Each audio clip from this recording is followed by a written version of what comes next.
On this episode, we talk about elevators accepting Enlist soybeans, Group 15 herbicide resistance on water hemp, and the importance of seed treatments, especially this year. Stick around to hear about the latest tools available for farmers using precision technology on their farm. Did you see a skunk yet? Hi, this is Joe Merschman. Welcome to episode 16 of Cup of Joe. Today we have Tommy Johns, Turk Rigginator, and Ben Pieper as our guests, and we're going to talk about several important topics this week. I think lead off with Turk. Hey, we got some good news this week with from CGB. They announced that Enlist, they would be accepting Enlist soybeans, and for the remainder of the year. Right now, if there's some in the bin and somebody has some, they'll take them, and for the remainder of the year. So that's really good news for Enlist soybeans, and we're still waiting for the Philippine approval, but they have announced that they are going to accept them. And so I did talk to ADM and Bunge and Heartland Co-op also said that they would be taking them here in Iowa. So really good news for Illinois. But I did talk to ADM and Cargill, and they both said stay tuned. There may be an announcement coming very soon on a change in their policy as well. If CGB is taking them, then they may reconsider their policies as well. So it may be very close. Maybe they know something we don't, Joe.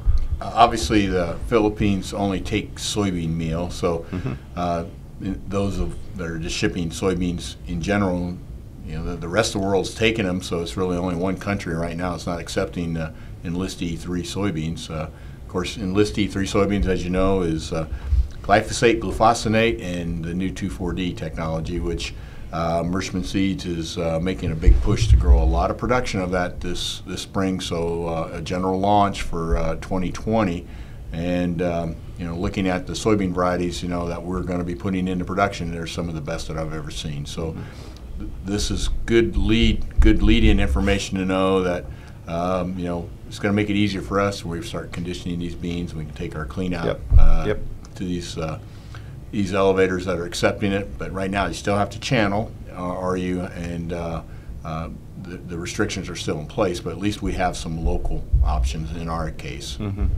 So hopefully we'll hear some type of announcement from Corteva or Dow very soon, saying that the restrictions have been removed.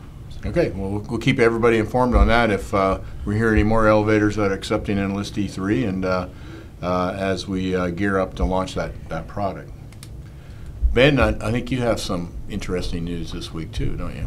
Yep, I think in this past week, this is Ag Facts, I think this is a DTN article here that I'm looking at. University of Illinois, Dr. Hager, came out with the announcement that they found Group 15 herbicide resistance in water hemp. So water hemp has now jumped one more fence. We were kind of halfway alluding to this back when we had our meeting a couple months ago that Dr. Hager talked at. But basically with the Group 15s, they're long fatty acid chain style herbicides, and we use them a lot as pre's ahead of our planting season, and we also use them as our residuals in our first post. So products like Zidua, Dual Magnum, Outlook, Harness, Warrant, Degree, products like those. Yeah, it made a big skip over.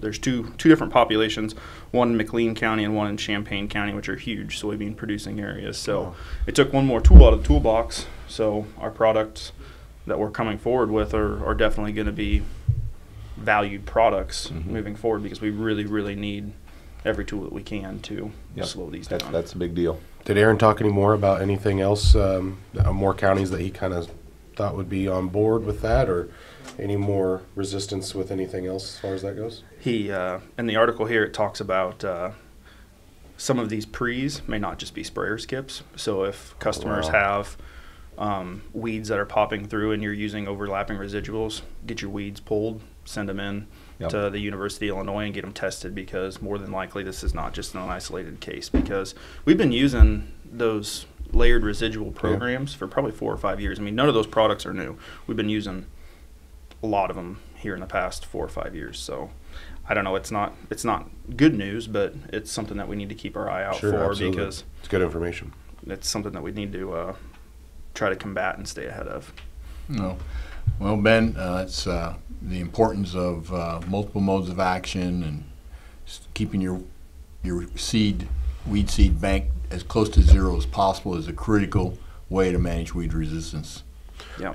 What would be a good way to take in a sample of a weed if you're seeing skips to come in? Where do you send it to? How do you I think the take it out of the field?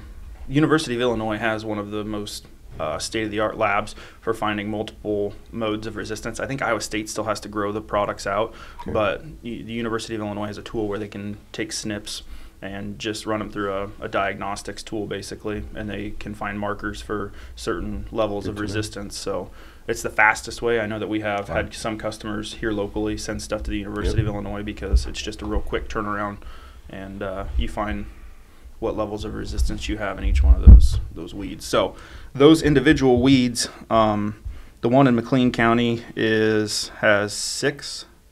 No, the one in McLean County has 5. It's 5 levels of resistance, 5 different groups of resistance. The one in Champaign County has 6 levels of resistance, but in the state of Illinois total, there's 7 total resistance factors that water hemp has jumped over. We don't have a 7 stack yet, but it's just a matter of time before it starts. Before we see that. But currently, right now, Liberty is still a product that is working on these resistant products. Yep. So that's the plus, but we got to steward it correctly, or we're going to lose it too. It's going to be the key to have that Liberty in that system, isn't it? Yep. Liberty's going to be very important. When the combines roll, there shouldn't be weed left in the field. That is the best way. Make sure there's no seed that gets out. Zero weed tolerance. Well, Tommy, what do you have for us? First thing is today's February 15th, Joe, so it's a cash discount day. So let all of our dealers and customers know that if they haven't got their seed order, there's another cash discount on the table to take advantage of. Big topic that I'm running into a lot is talking about seed treatment, Joe. People are a little bit confused on some of these germs, on why they can't get untreated seed. What is their seed treated with? I know we talk about a lot with fungicides and insecticides in our biostimulant package. You know, for newer customers, especially coming on from other companies, they're not quite used to our system, but it's for the better. They like it, but they're a little confused on what they maybe had been purchasing in the past. So what I've been telling all my guys and to understand is you got to have seed treatment this year, especially with some of these, with the fall that we had, with the wet fall. A lot of seed-borne illness has taken place. So definitely get your treated seed in your shed, get it ordered, get it taken care of, and make sure you get what you ordered. For especially, again, a lot of bait and switching going on, a lot of canceling orders, a lot of seed acres getting canceled on. So a lot of confusion. Make sure if you have got your seed ordered, or if you haven't ordered your seed, get it taken care of. If you do have it ordered, get it in your shed as soon as possible. It's going to be a crazy spring. You might as well be ahead of the game as far as that goes. So other than that, that's just little reminders and housekeeping for me, Joe. Well, this whole seed treatment thing, to understand what we're really up against is seed-borne diseases, and in our seed treatment, which actually has 9 different components in it, actually 10. One of them doesn't add anything to yield. It's just strictly for coverage of the seed during the treating process. But 5-benzol, also known as TBZ, is very good on pod and stem blight, and pod and stem blight is what you're up against with that. Germination issues. I can tell you, we isolated the soybeans that were harvested before the rains, and those are the ones that we're using. And then the ones after the rains are the ones that we're watching very closely and sending in treated samples, non-treated samples, and we know exactly what the level of infection is. And so far, everything that we put out the door this year has been tagged 90%.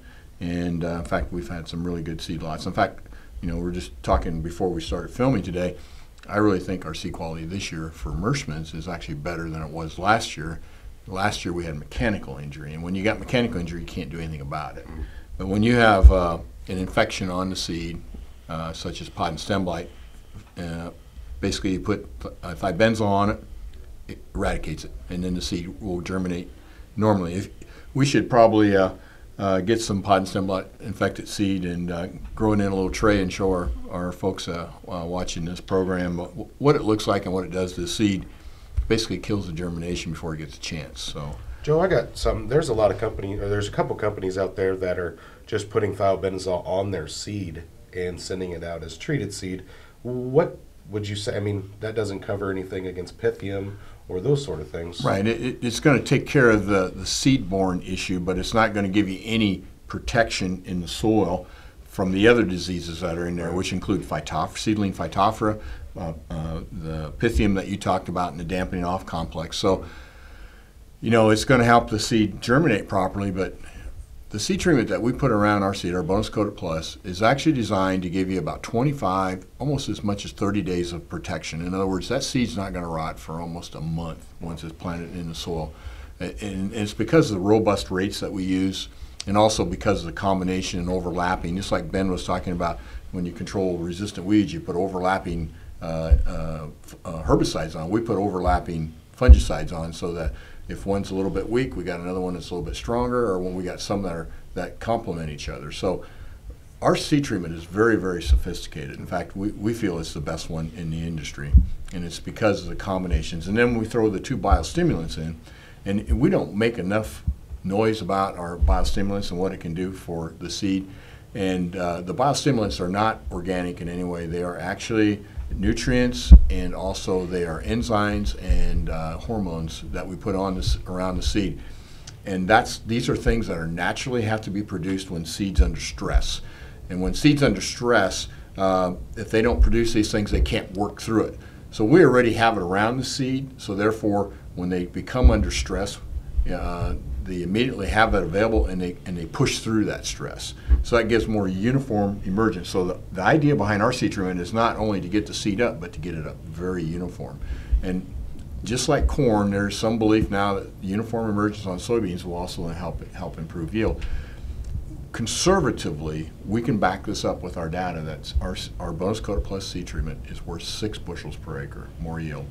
And I know there's a lot of folks out there that that's a big number. Mm-hmm. And the more stress we have, the higher that number goes. And our seed treatment's going to last, 1 to 2 weeks longer than most companies' seed. It depends upon the rates, Turk, but yes, and there's some of the folks that are putting on, a very low-cost basic seed treatment. They're looking at about a week to 10 days of protection. We're going to push double that, more than double that. Mm-hmm.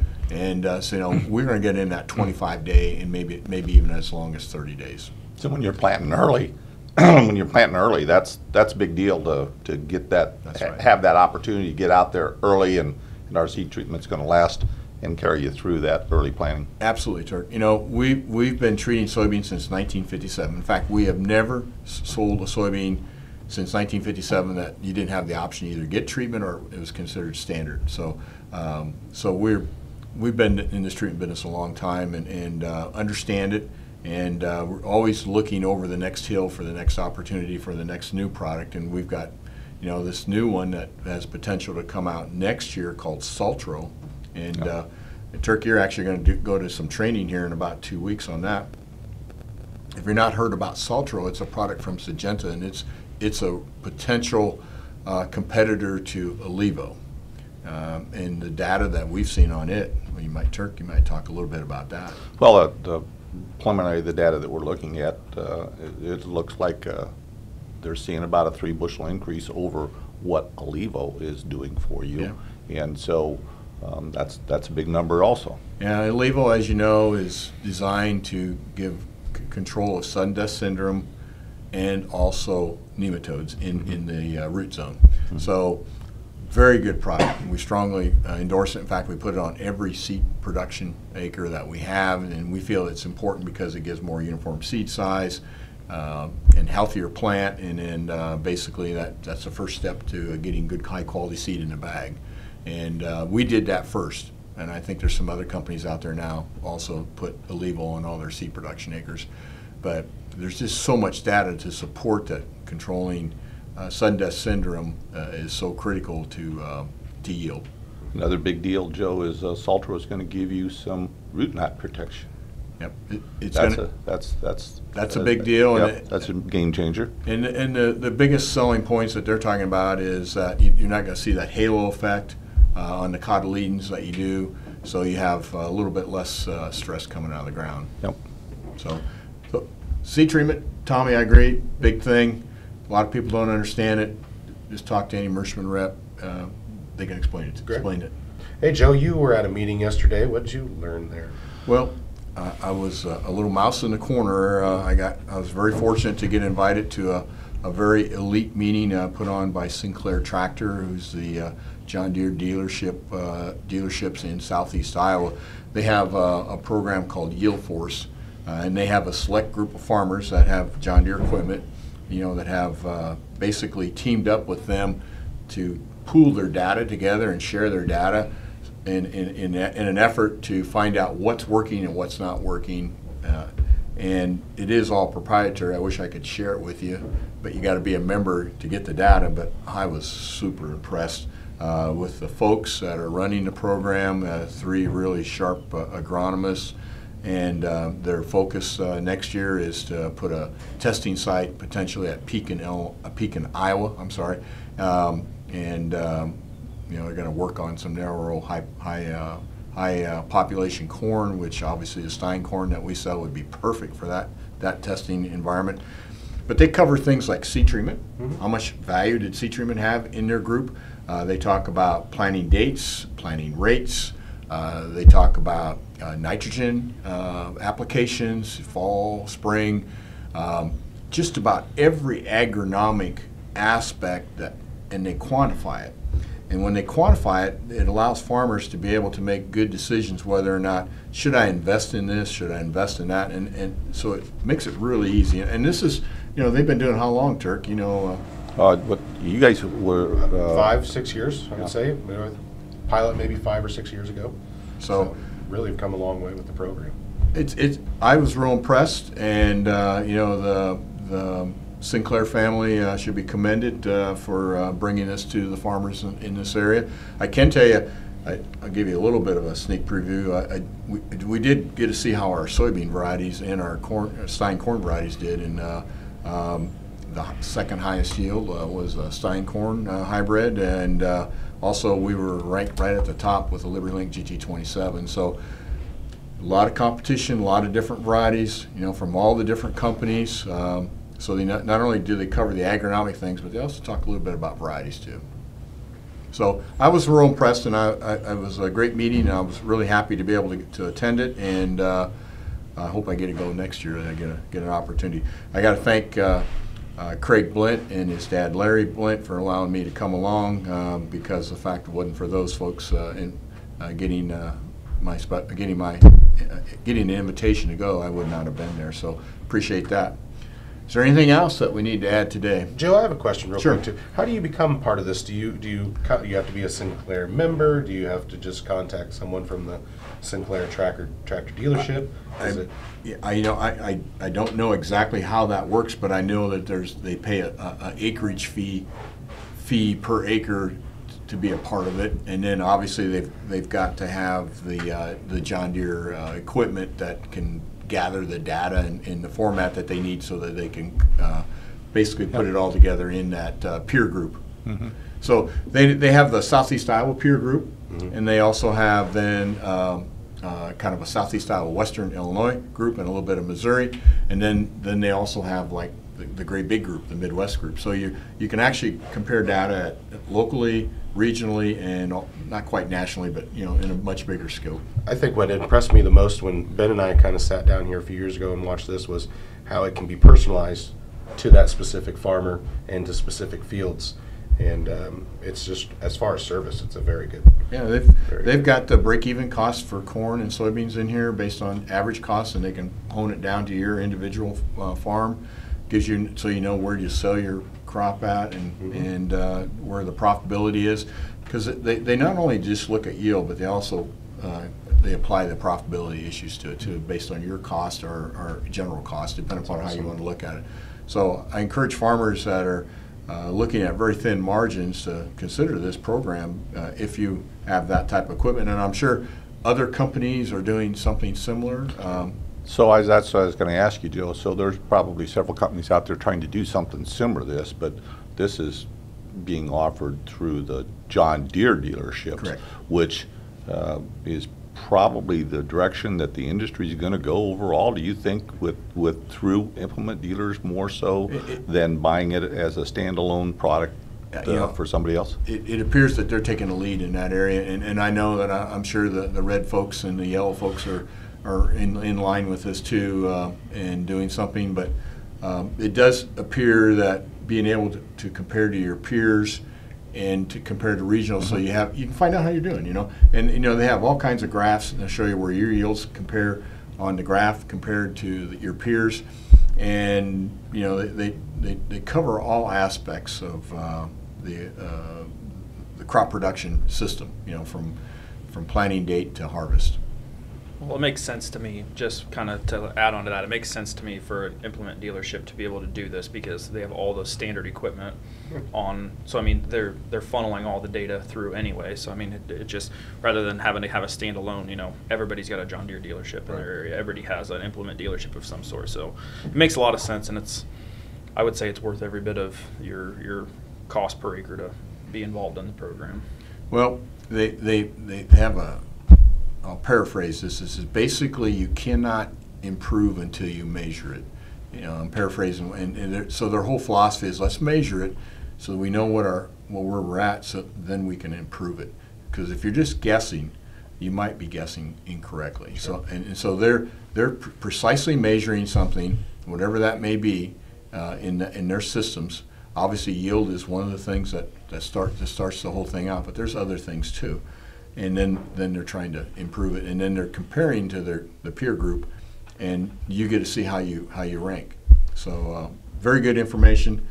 Just a lot of things going on for farmers to keep track of, and this is like another key partner to help them manage all this information. So it's also going to help you with marketing because you know exactly what your cost of production is here. So you can go to that market and know that you're going to make that profit.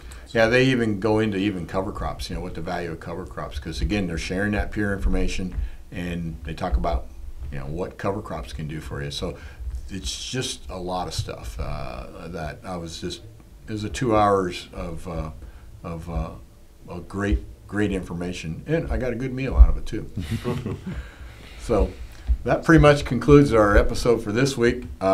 I personally have not seen any dead skunks in the middle of the road, which if you recall, we told you that once you see your first dead skunk, that is imminent that we should be planting corn within 6 to 8 weeks. I haven't seen any. I have not. I seen one yesterday morning, Joe, but it was a pretty nice day yesterday, and this morning it was 2 degrees, so I bet he was back in his hibernation mode. I think you got to get at least 2 or 3 reps before you can conclude that that's going to be, because there's always one eager beaver out there, I'm sure.